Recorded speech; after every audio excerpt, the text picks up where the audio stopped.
What do we know about the people to whom this book was written? Do they have a Jewish or Gentile background?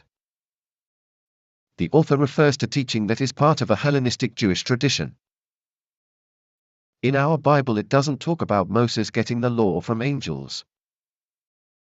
Moses just gets the law from God. But in other teaching around this time, there were some teachers that said Moses got the law from angels. This teaching indicates that the law was from God but came through angels. Look at chapter 2 verse 2. It says, "For since the message declared by angels proved to be reliable." Where in our Bible does it say that the angels gave Moses the law? It doesn't. That is in other Jewish writings that were popular at the time of this author writing. What is the implication? The implication is that the readers were familiar with those teachings. Now it could have been Gentiles who were interested in Judaism, the God-fearers, as they are called in the book of Acts. Or it could be people with a Jewish background. Another thing we learn about the audience is that the author was worried they would fall away. This is seen in chapter 3 verse 12, chapter 4, verse 11, and chapter 10 verse 39. Why might that be the case? Possibly because it was very difficult to be a Christian at this time. What might make it difficult to be a Christian?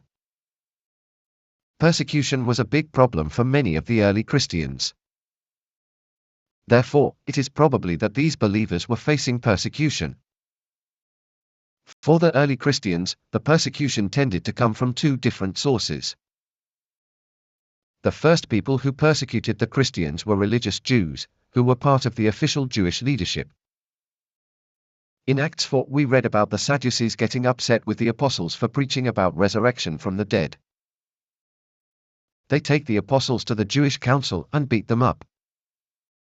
Later in Acts 7, Stephen is stoned by Jews led by Saul, who becomes Paul. Later throughout Paul's journeys, he is also troubled by the Jews. But there are also the Roman officials who give trouble to the Christians. Under Claudius, Jewish Christians were expelled from Rome. We read about this in Acts 18 verse 2. There are other situations where Paul is also troubled by the Roman officials.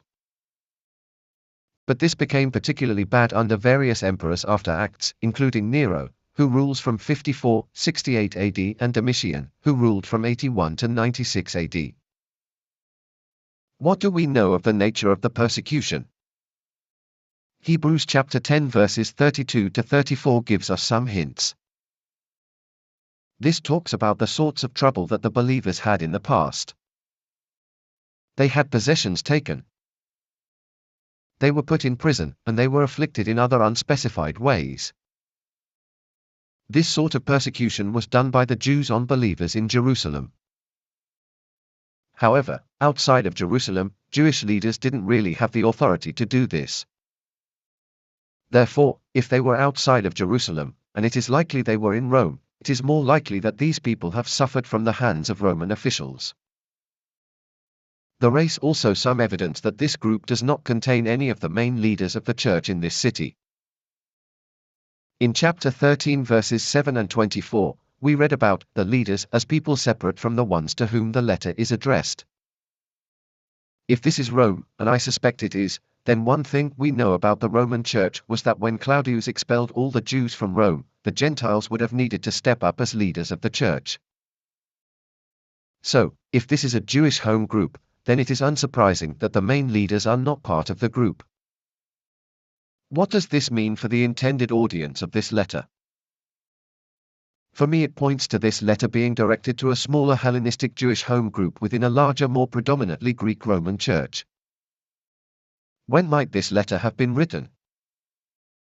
What information might help us answer this? For one thing, Timothy is still alive. He was in prison and now been released. He was held in prison once in Acts, but not really for very long. This suggests that it is after the events of the book of Acts. What else might help us? Is the temple talked about being still present? Is the priesthood still active in this letter? What about chapter 8, verses 4 and 5? It reads, "Now if he were on earth, he would not be a priest at all, since there are priests who offer gifts according to the law." 5. They serve a copy and shadow of the heavenly things.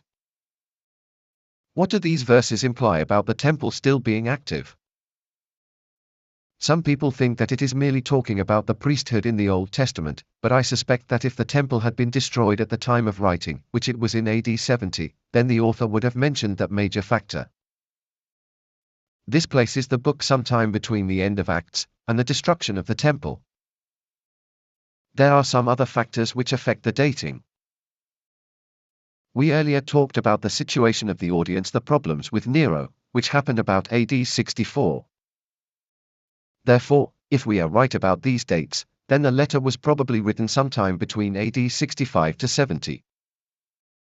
However, if the concepts of the temple are being used figuratively and not in the sense that they were still active, then perhaps the dating of the letter would be perhaps in the time of Domitian's persecution, and the earlier persecution referred to was Nero's persecution.